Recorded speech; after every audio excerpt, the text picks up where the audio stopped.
Los nuevos monoplazas de Fórmula 1 para 2026 están a apenas 6 meses de su debut en pista, pero no todos dentro del paddock están ilusionados con lo que se avecina. En las últimas semanas, varios pilotos han lanzado comentarios preocupantes tras probar los primeros prototipos en los simuladores de sus equipos. Las críticas no son menores. Algunos aseguran que la experiencia ha sido decepcionante y temen que esta revolución reglamentaria, quizás la más grande en la historia de la F1, pueda comprometer el espectáculo y el disfrute al volante. Entre las voces más duras destaca la de Lance Stroll, quien calificó las nuevas reglas como un poco tristes. Según él, la Fórmula 1 debería priorizar coches más ligeros y ágiles, en lugar de convertirse en un laboratorio de baterías con un reparto 50-50 entre motor de combustión y energía eléctrica. Poco después, Charles Leclerc confesó que tampoco había disfrutado nada al probar el modelo en simulador, anticipando que 2026 no será tan divertido para los pilotos. El descontento tiene dos raíces principales. La primera, la enorme reducción de carga aerodinámica, entre un 20 y un 30% menos que en los coches actuales, lo que se traducirá en menos agarre y en monoplazas más inestables en curva. La segunda, la gestión energética, que será mucho más exigente. Los pilotos deberán racionar el uso de la batería en cada vuelta con precisión quirúrgica, porque ya no habrá la abundancia de potencia eléctrica que caracteriza a la generación actual.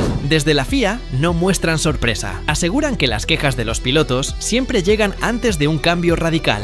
Ya ocurrió en 2022, cuando muchos vaticinaban coches mucho más lentos y acabaron siendo algunos de los más veloces de la historia. También pasó con medidas de seguridad rechazadas en su día, el HANS en 2003 o el Halo en 2018, ambos resistidos y hoy indispensables. Para Nicolas Tombazis, director de monoplazas de la FIA, los pilotos simplemente reaccionan al contraste inicial. Es lógico que al pasar de un coche con mucho apoyo aerodinámico a uno más inestable, nadie lo prefiera, pero eso no significa que la competición vaya a perder espectáculo. Los datos de simulación de la FIA apuntan a lo contrario. Aunque los coches serán más complicados de pilotar, las carreras no se verán perjudicadas. La clave está en que, pese a la reducción de agarre en curva, la aceleración en las salidas de las mismas será mayor gracias a la eficiencia energética. De hecho, los tiempos por vuelta se prevé que apenas sean un segundo más lentos respecto a los actuales, y lo más probable es que, conforme avance el desarrollo, esa brecha se cierre rápidamente hasta igualar las referencias actuales ya en 2027. Ese matiz abre una puerta interesante. Con coches menos pegados al suelo, algunos circuitos recuperarán su carácter de desafío real. Curvas que hoy son triviales podrían volver a ser decisivas, separando a los pilotos verdaderamente talentosos del resto. Un ejemplo claro es Copse en Silverstone. Hoy se toma a fondo sin dificultad, por lo que no marca diferencias. En 2026, con menos carga aerodinámica, dejará de ser plana y obligará a cada piloto a exprimir sus reflejos y sensibilidad. Para los aficionados, esto podría significar un regreso a un pilotaje más humano, donde el error y la genialidad tengan un peso mayor en el resultado. La FIA, consciente de este factor,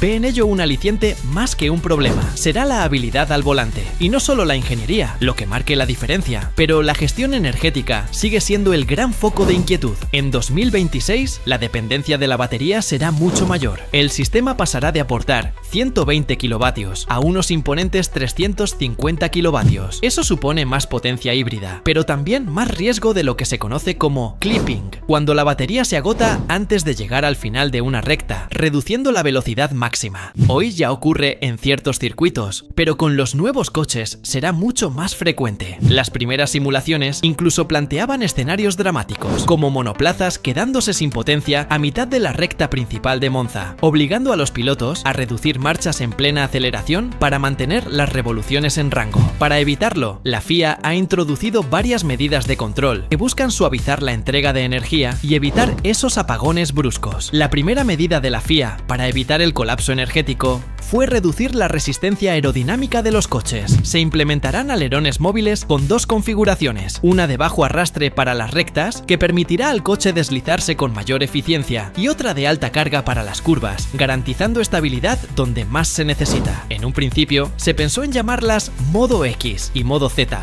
pero se descartó por resultar confuso para los aficionados. Además, se han introducido límites a la cantidad de potencia eléctrica utilizable según la velocidad alcanzada. A partir de los 300 km por hora, la potencia máxima de 350 kilovatios comenzará a reducirse de forma progresiva, llegando a cero al superar los 345 km por hora. Esta caída gradual, conocida como ramp down, está diseñada para que ningún piloto pase de plena potencia a quedarse sin nada de golpe. El resultado, menos sobresaltos y una entrega de energía más controlada. En los circuitos más rápidos, como Monza, Jeddah o Bakú, donde las rectas superan los 3.500 metros, la FIA ha establecido una rampa aún más suave. La reducción máxima será de 50 kilovatios por segundo, prolongando la disponibilidad de energía durante gran parte de la recta. Esto significa que un coche podrá mantener la potencia máxima de 350 kilovatios durante unos 4 segundos y, en lugar de apagarse de golpe, tendrá otros 7 segundos de reducción progresiva. En total, el piloto dispondrá de energía extra durante 11 segundos, cubriendo 3/4 partes de la recta. En otros circuitos, donde las rectas son más cortas, la rampa será más agresiva,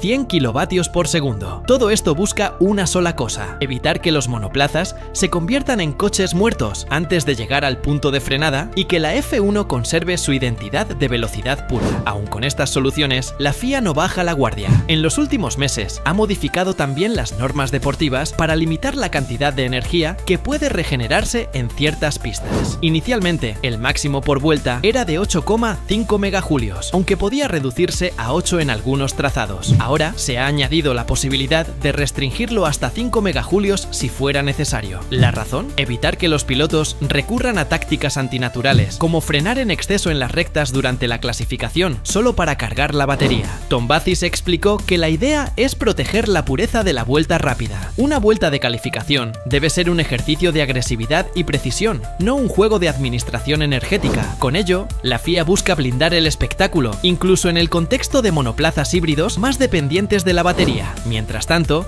los aspectos técnicos ya definidos para 2026 generan cierto optimismo. Las simulaciones indican que, pese a ser más complejos de gestionar, los nuevos coches podrían seguirse de cerca mejor que los actuales gracias a la menor sensibilidad al efecto suelo. Además, al no requerir reglajes tan extremos de altura mínima, se reducirá el fenómeno del porpoising, que tantos problemas causó en 2022. Esto permitirá a los equipos trabajar con configuraciones menos rígidas y con coches más manejables en diferentes condiciones. Sin embargo, no todo está cerrado. La FIA aún debe ajustar varios detalles, como los test de aeroelasticidad para garantizar que los alerones flexibles cumplan las reglas, y aclarar normativas deportivas en situaciones imprevistas, como qué hacer en caso de que la activación del modo de baja resistencia sea demasiado peligrosa en condiciones de lluvia. Un ejemplo de esto último preocupa especialmente si en una carrera bajo lluvia la FIA decide desactivar el modo recta por seguridad. Los coches se quedarían todo el tiempo en configuración de máxima carga aerodinámica.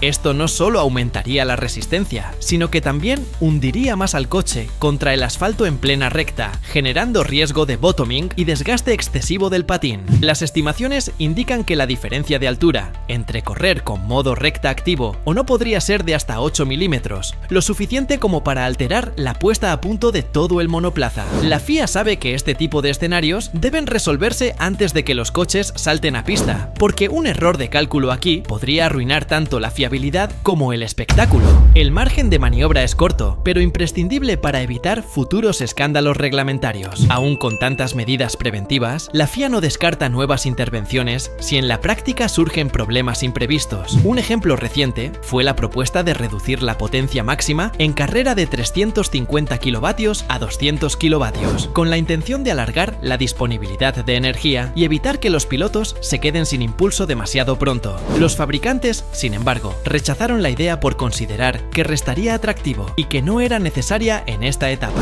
El tema quedó en pausa, pero podría volver a la mesa si en 2026 se confirma que la gestión energética afecta el espectáculo. La FIA tiene claro que su prioridad no es solo mantener la esencia de la velocidad, sino garantizar carreras emocionantes sin que los pilotos se conviertan en simples administradores de batería. La flexibilidad para cambiar el reglamento seguirá siendo clave en estos primeros años del nuevo ciclo.